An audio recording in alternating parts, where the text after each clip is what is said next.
बेटी पे भरोसा जताया और आप सबके बीच प्रत्याशी के तौर पर आप सबका आशीर्वाद लेने के लिए मुझे भेजा।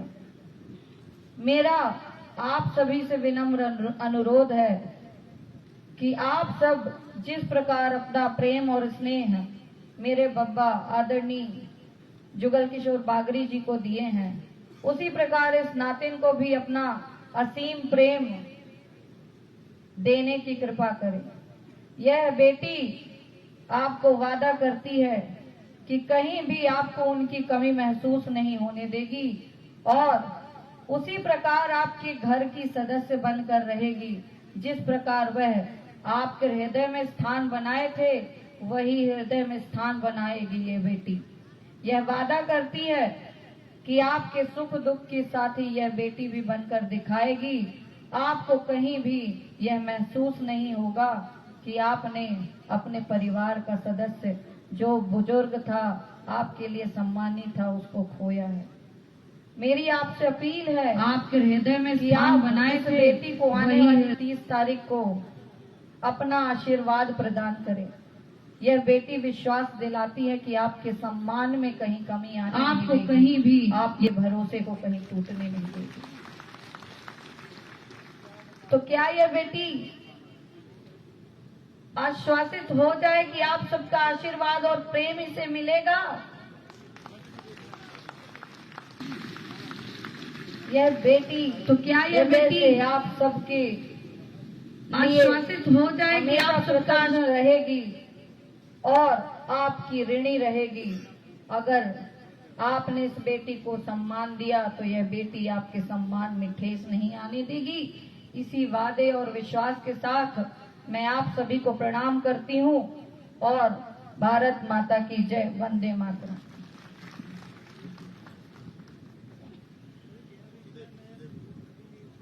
सीधे माननीय मुख्यमंत्री जी को, जो आप सबके लिए जहां बेटियों को एक तरफ लाडली लक्ष्मी बनाने का काम कर रहे हैं, वहीं दूसरी तरफ महिलाओं को आत्मनिर्भर बनाने का काम कर रहे हैं, गांव के गरीबों के भाग्य को बदलने वाले ऐसे मध्य प्रदेश के यशस्वी मुख्यमंत्री माननीय शिवराज सिंह चौहान जी को मैं सीधे मंच में बुलाना चाहूंगा।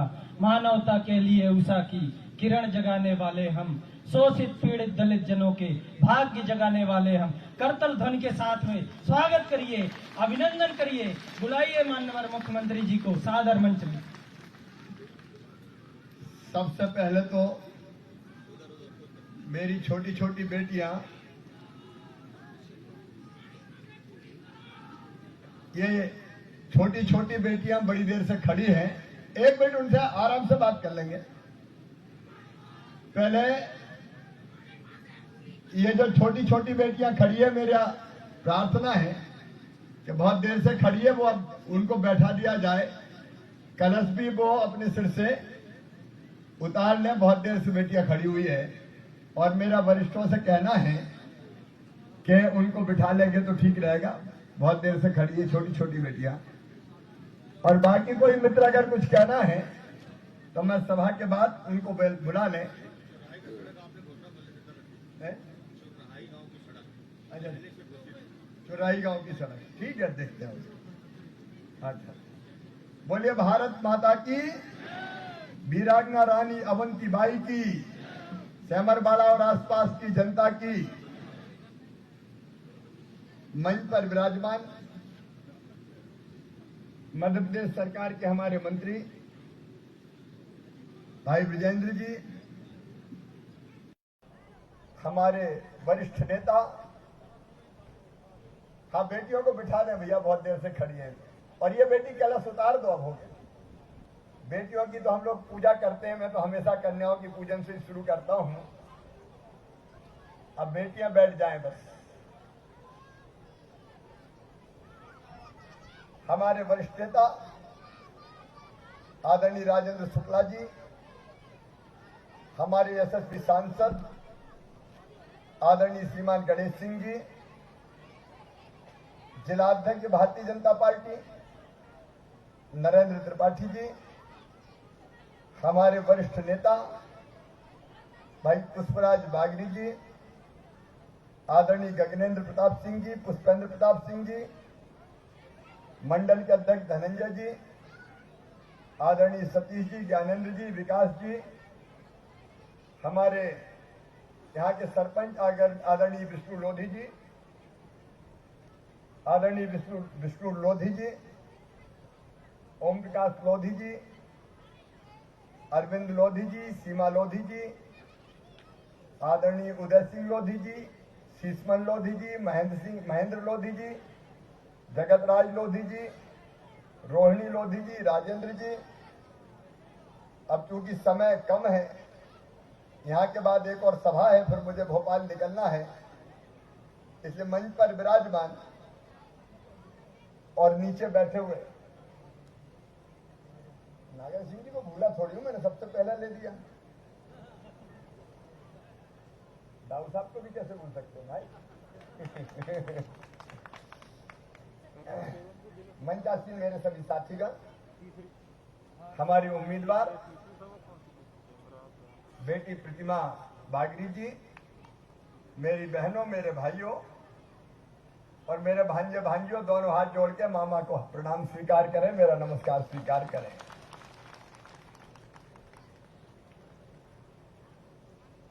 ये वो क्षेत्र है जहां बरगी डैम का पानी आना है।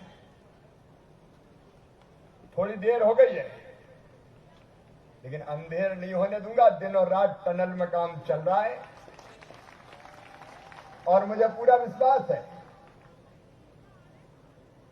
तो उस काम को लगभग 1 साल के अंदर पूरा कर लिया जाएगा और उसके बाद हमारे क्षेत्र में नर्मदा मैया का पानी आएगा और हरियाली और खुशहाली दोनों लेके आएगा। मेरे किसान भाइयों, मैं जानता हूं बिन पानी की खेती में क्या होता है। आज सतना जिले के बड़े हिस्से में या रीवा में बाणसागर का पानी जहां जहां है, वहां सुख समृद्धि भी आई है और रिद्धि सिद्धि भी आई है। अकेले सतना जिले में केवल अपने ही विधानसभा क्षेत्र में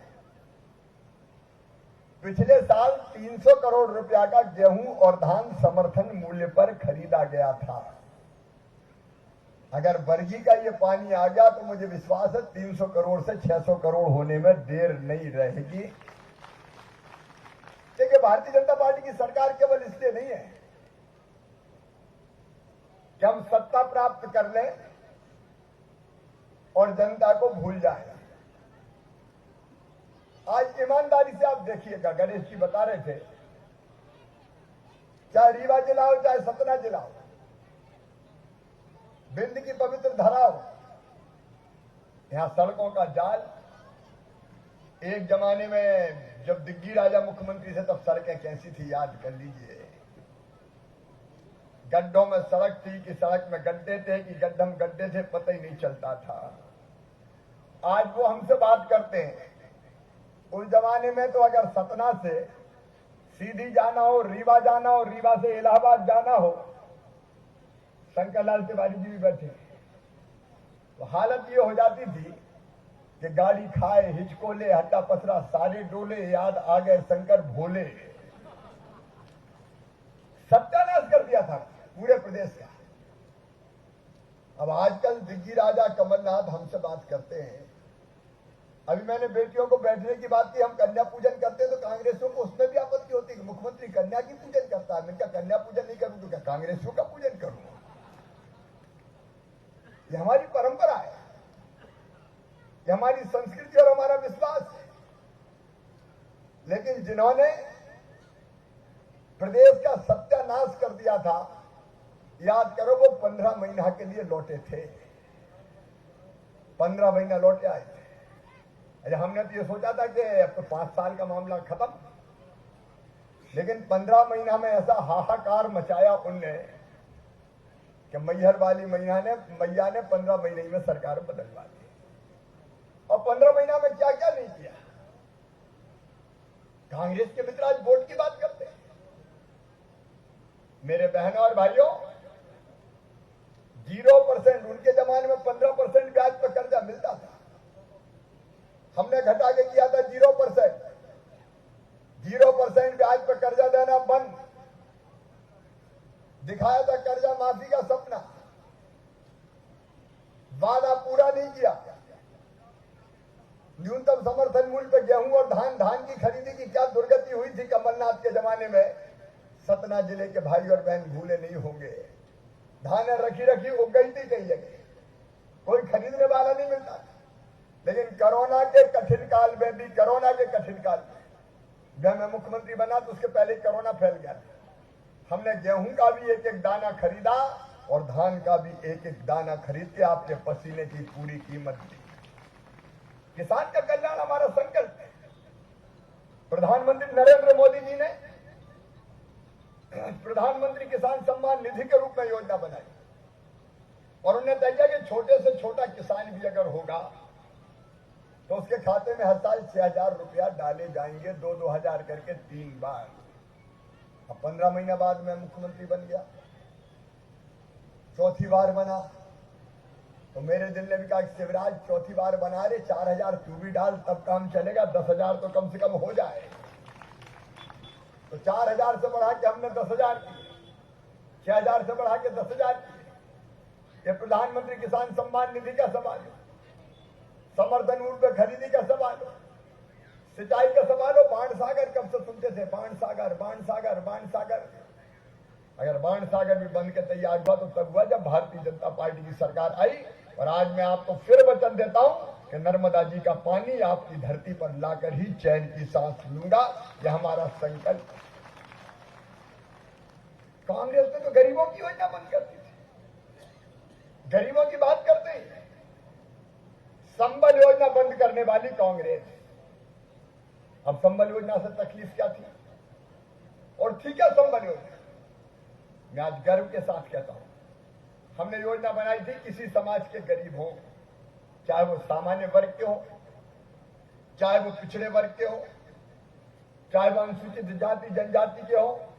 कई जगह मुझे बच्चे मिलते थे, वैसे तो बच्चों को किताबें, साइकिलें, गांव-गांव स्कूल खोलना, कई काम किए थे, लेकिन कई जगह बच्चे मिलते थे कि मामा पढ़ने में तो तेज है रे, लेकिन कॉलेज में पढ़ने के पैसा नहीं है। मेडिकल कॉलेज में एडमिशन हो जाए, इंजीनियरिंग कॉलेज में एडमिशन हो जाए तो पता चला फीस भरने का पैसा।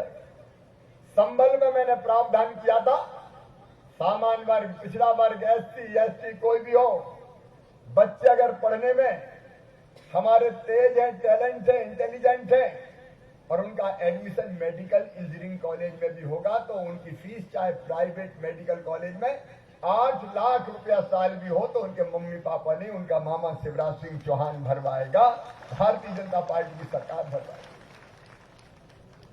कमलनाथ जी ने संबल योजना बंद कर दी। मेरे भांजे भांजियों ने क्या बिगाड़ा था कमलनाथ जी, तुमने उनकी फीस छीन ली। मेरी बहनें बड़ी संख्या में यहां बैठी है। हमने योजना बनाई कि गरीब बहन अगर बेटा बेटी को जन्म देगी तो जन्म के पहले 4,000 और जन्म के बाद 12,000, इसलिए कि वो घर पर रह के आराम कर सके जन्म के पहले भी। नहीं, हमने देखा कि बेटा बेटी को जन्म देने के 8 दिन पहले तक मजदूरी करती थी। हमका जन्म के पहले भी 4,000 देंगे ताकि महीना भर आराम तो करे, और जन्म के बाद 12,000 ताकि गरीब बहन भी लड़ुआ खा सके, लड्डू खा सके। बड़े घरों में तो मायके से आते थे पुराने जमाने में, हम भैया मुख्यमंत्री तो हमने कहा गरीब बहनों को भी लड्डुआ का पैसा भिजवा। कमलनाथ जी ने तो वो भी छीन लिए मेरी बहनों, वो लड्डू के पैसे बने। एक्सीडेंट में मौत हो जाए हम 4 लाख देते थे, वो 4 लाख बन। सामान्य मौत पर 2 लाख देते थे, वो 2 लाख देना भी बन। अरे और तो और अंतिम संस्कार के लिए 5,000 रुपया देने की हमने व्यवस्था की थी। कमलनाथ और कांग्रेस ने तो कफन के भी 5,000 रुपया छीन लिए, कफन के भी 5,000 रुपया छीन लिए। अब मैंने संबल योजना फिर चालू कर दी है और इसलिए आज समरवारा में भी मैं कह रहा हूं, मेरे बेटा बेटियों पढ़ो, अब चिंता फिरता मत करना। तुम्हारे मामा का वादा और वचन है कि तुम्हारा एडमिशन उच्च शिक्षण संस्थानों में होगा तो पूरी फीस मैं भरवाऊंगा, भारतीय जनता पार्टी की सरकार भरवाएगी। हम अपने बच्चों का भविष्य धन के अभाव में अंधकार में नहीं होने देंगे। रोटी, कपड़ा, मकान, पढ़ाई लिखाई, दवाई और रोजगार का इंतजाम ये प्रधानमंत्री श्रीमान नरेंद्र मोदी जी की भी प्राथमिकता है और ये मध्य प्रदेश की भारतीय जनता पार्टी की सरकार की भी प्राथमिकता है। रोटी के लिए सस्ता अनाज, मुझे कहते हुए गर्व है, 1 रुपया किलो गेहूं, चावल और नमक कांग्रेस ने नहीं, हमने भारतीय जनता पार्टी की सरकार ने देना प्रारंभ किया। और मोदी जी ने तो गजब कर दिया, जब कोरोना आया तो तय कर दिया नवंबर तक फ्री में ही देंगे, 5 किलो प्रति व्यक्ति फ्री में देने का काम मोदी जी कर रहे हैं। ये सस्ता राशन, और उसमें भी हमारे सांसद जी बैठे, आदरणीय नागेंद्र सिंह जी बैठे, राजेंद्र शुक्ला जी बैठे। हमने तय किया कि अगर कोई गरीब का नाम छूट गया हो तो नाम जोड़ेंगे, पात्रता पर्ची बनाएंगे, कोई मध्य प्रदेश की धरती पर भूखा नहीं सोने दिया जाएगा, सबको राशन उपलब्ध कराया जाएगा। राम की चिड़ैया, राम कोई खेत, खावरी चिड़ैया, भर भर पेट, भारतीय जनता पार्टी की सरकार है, कोई भूखा ना सो, इससे सस्ता राशन। और दूसरी बात जो मैंने देखी इस चुनाव में, मैं और जब गया क्योंकि कोरोना में ज्यादा निकल नहीं पाया, तो एक समस्या मुझे और बताई, और वो समस्या मुझे बताई, मैं गया तो कई गरीब भाई और बहनों ने बताया कि हमारे तो घर में रहने की जगह नहीं है, क्योंकि दादाजी के बेटा बहू आ गए, एक नहीं 4 बेटा, तो 4 बहुएं आ गई, उनके बेटा बेटी हो गए, तो एक घर में कई परिवार रह रहे हैं, रहे कैसे? अगर पीएम आवास योजना का मकान भी स्वीकृत हो जाए तो बनाने की जगह ही नहीं हमारे पास। और इसलिए हमने एक फैसला किया, मैं आदरणीय मंच को भी बताना चाहता हूं, मैं यहां से गया, भोपाल में अफसरों की बैठक बुलाई, मैं ये अंतरात्मा से मानता हूं कि अगर कोई पैदा हुआ है तो इतनी जमीन का तो हक है उसको कि अपना घर बना के आराम से वो उसमें रह सके। इसलिए हमने बनाई मुख्यमंत्री भू अधिकार योजना और तय कर दिया एक परिवार मतलब पति पत्नी और उसके बच्चे एक परिवार है। अगर एक घर में 4 रह रहे हैं और 3 को रहने की जगह नहीं है, उसी घर में सास बहू भी है, बेटा बहू भी है, नाती पोता भी है, तो हमने फैसला किया है ऐसे हर एक परिवार को 1 यूनिट मान के हम जमीन का पट्टा देके जमीन के टुकड़े का प्लाट का मालिक बनाएंगे। और जब सरकारी जमीन उपलब्ध होगी वह सरकारी देंगे, या सरकारी उपलब्ध नहीं होगी वहां खरीद के भी देना पड़ा तो देंगे, लेकिन जमीन का मालिक तो बनाऊंगा, रहने की जमीन का मालिक। आप बताओ होना चाहिए कि नहीं सबको? अरे बताओ होना चाहिए कि नहीं? दुनिया में आए हैं तो जीना ही पड़ेगा, अब जीने के लिए तो रहने की जमीन तो चाहिए। और दूसरी बात, समय मेरे पास ज्यादा नहीं है, आवास की जो मकान थे प्रधानमंत्री आवास योजना, कई जगह मकान मिले नहीं, अब कार्यकर्ता जहां जाते हैं वो घेर लेते, लाओ मकान के तो नहीं है, मकान में नाम नहीं है, मकान में नाम नहीं है। 2011 में सर्वे हुआ था, वो सर्वे डिफेक्टिव था, कई नाम छूट गए थे, और इसलिए अब हमने फिर से सर्वे करवाया है, आवास प्लस का सर्वे। नेतृत्व भी इसका ध्यान रखेगा कि वो गरीब आदमी जिसका आवास योजना में नाम छूट गया है, आवास प्लस का सर्वे होकर सूचियां बन गई है, कोई नाम छूट गया तो वो भी जुड़वाएंगे, और केवल सर्वे नहीं होगा, उनका नाम प्रधानमंत्री आवास योजना में जोड़ के पैसे देके उनके पक्के मकान खड़े करवाएंगे, उसमें कसर नहीं छोड़ेंगे। अरे बड़ा ना हो, छोटा सा तो हो, एक गरीब के घर मकान, गरीब हो, छोटा किसान हो, हर एक की ललक रहती है कि कम से कम उसका रहने का घर ऐसा तो हो कि बच्चों के साथ वो आराम से रह सके। हमें झूठ नहीं बोलता, 1 साल में हम नहीं दे पाएंगे, 3 साल 4 साल, क्योंकि लगभग मुझे 1 लाख मकान सतना जिले में बनाने, और 1 लाख मकान का मतलब है हर साल 25-30 हजार बना के हम 3-4 साल में सबको मकान के पैसे दे देंगे ताकि मकान की व्यवस्था हो जाए। कांग्रेस ने क्या किया था पता है? सांसद जी को पता होगा, इन्हें जितने मकान आए थे प्रधानमंत्री आवास योजना के 40% पैसा देना पड़ता राज्य सरकार को। कमलनाथ ने इनकार कर दिया कि मेरे पास पैसा वैसा नहीं है, और प्रधानमंत्री के मकान वापस लौटा के कई गरीबों को घरों से वंचित करने का पाप किया। तो कमलनाथ ने किया, कांग्रेस ने किया, विकास के सारे काम ठप हो गए।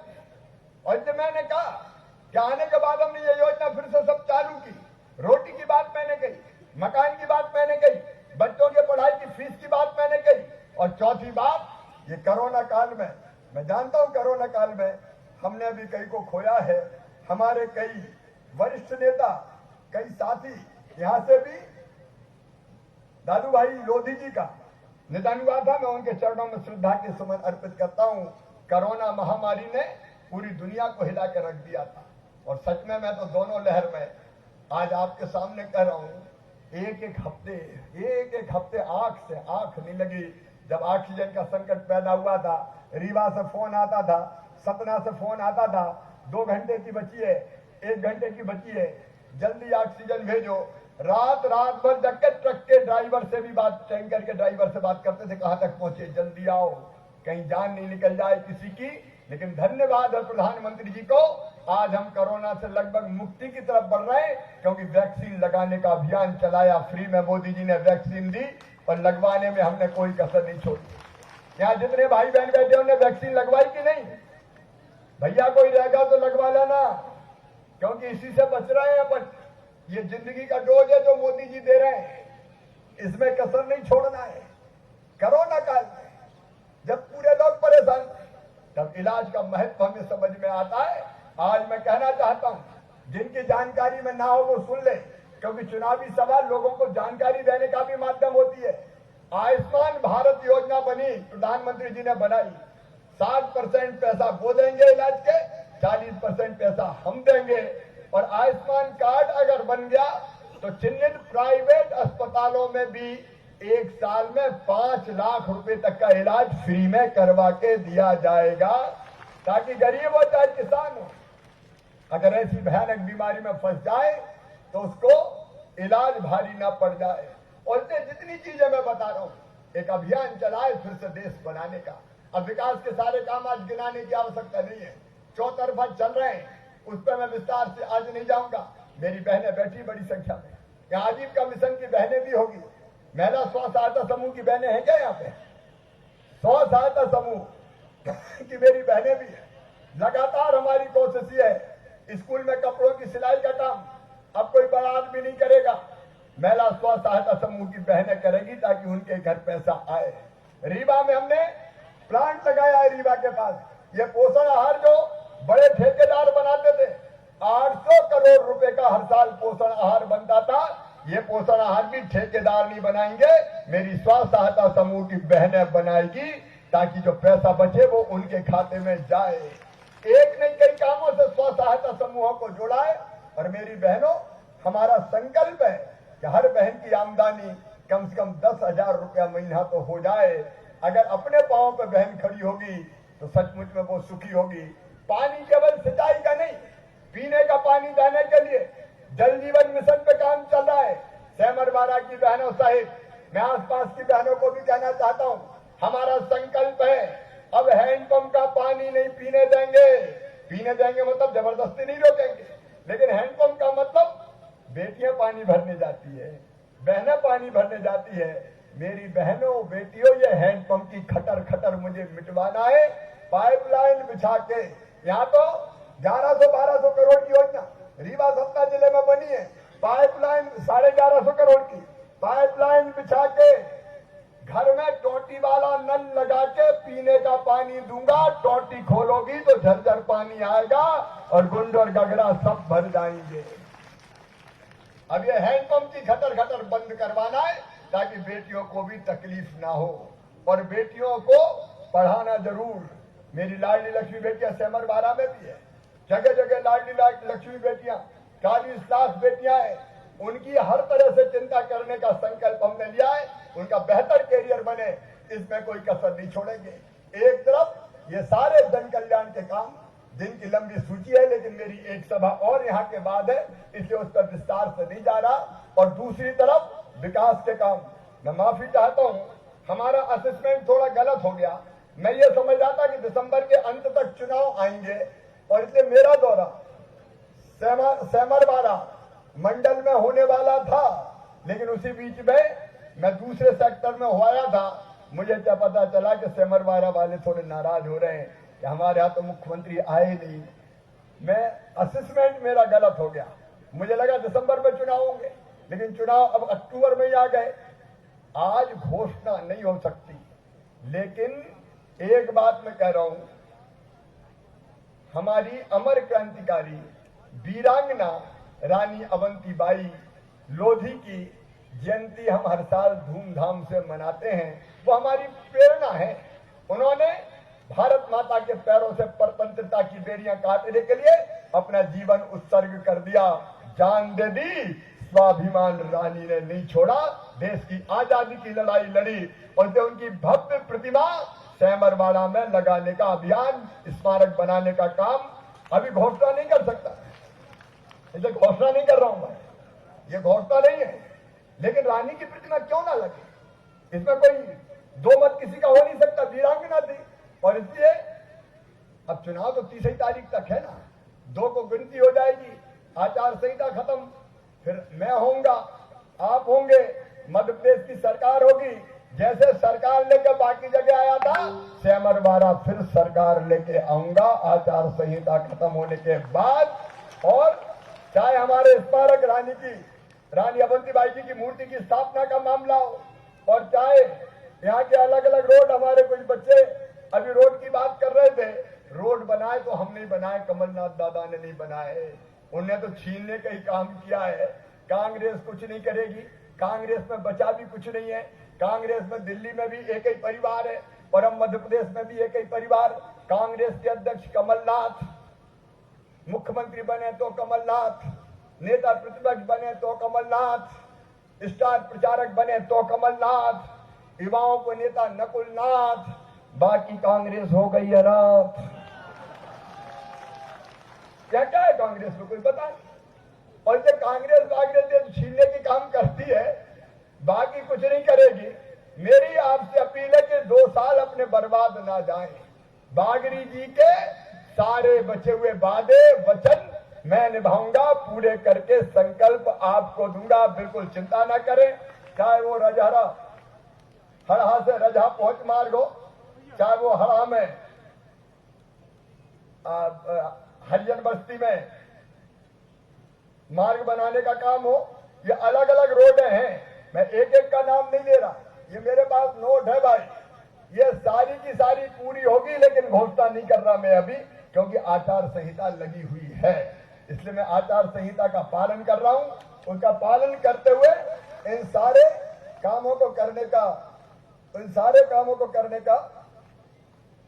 मैं प्रयास नहीं करूंगा, मैं तो करूंगा ही। मामा जो कहता है वो करता है, इसलिए कोई अंधेर थोड़ी होने देगा। आप सबसे मेरा निवेदन है कि ये 2 साल विकास के लिए, जनता के कल्याण के लिए, परंपरागत रूप से आपका आशीर्वाद भारतीय जनता पार्टी को मिलता है, फिर से भारतीय जनता पार्टी को दे दें। हमारे भाई पुष्पराज बागरी जी जैसे नेता जिन्होंने अथक परिश्रम यहाँ पे किया है, उनका भी पूरा सम्मान रहेगा। पुष्पराज जी चिंता मत करो, हम साथ हैं यार, काहे की चिंता फिक्र करना है। भारतीय जनता पार्टी के कार्यकर्ता है, हम सब मिलकर यहाँ के विकास के लिए काम करेंगे। इस बार प्रतिमा बागरी को, इस बेटी को भारतीय जनता पार्टी ने अपना उम्मीदवार बनाया है। माताएं बहनें भी आशीर्वाद दें, बुजुर्ग भी हमारे आशीर्वाद दें।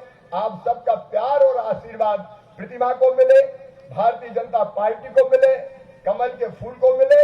इसलिए कि 2 साल बेकार काहे को गवाएं, इन 2 सालों में विकास की गंगा हमारे यहाँ भी बहे और जन कल्याण के कामों में मैं कोई कसर न रहने दूं। इसलिए आप सबसे प्रार्थना करता हूं, कमल के फूल की बटन दबा के प्रतिमा बागरी को भारी बहुमत से आप विजयी बनाइए और विकास की जिम्मेदारी शिवराज मामा के हाथों में सौंप जाइए। बोलिए आप सब तैयार हैं? ऐसे नहीं आवाज ऐसी आए कि उधर तक वहां तक सुना जाए। सब तैयार हैं? भारतीय जनता पार्टी को जिताएंगे, कमल के फूल की बटन दबाएंगे, प्रतिमा को अपना विधायक बनाएंगे। तो आइए आज सैमरवाड़ा में हम सब संकल्प लें कि ऐतिहासिक वोटों से, रिकॉर्ड मतों से भारतीय जनता पार्टी को जिताएंगे, प्रतिमा को जिताएंगे। और मैं फिर कह रहा हूं, पूरी सरकार लेके मैं सैमरवाड़ा आऊंगा और एक एक काम आपके पूरे करके जाऊंगा। तो आइए मेरे प्रिय बहनों और भाइयों, मेरे साथ दोनों हाथ ऊपर उठा के, दोनों मुट्ठी बांध के, भारत माता की जय बोल के हम प्रतिमा को, भारतीय जनता पार्टी को, कमल के फूल को जिताने का संकल्प लेंगे। उठाइए दोनों हाथ, बांधिए दोनों मुट्ठी और बोलिए भारत माता की। भारत माता की, वीरांगना रानी अवंतीबाई की, सैमरवाड़ा और आसपास की जनता की, मैहर वाली मैया की बहुत बहुत धन्यवाद। माननीय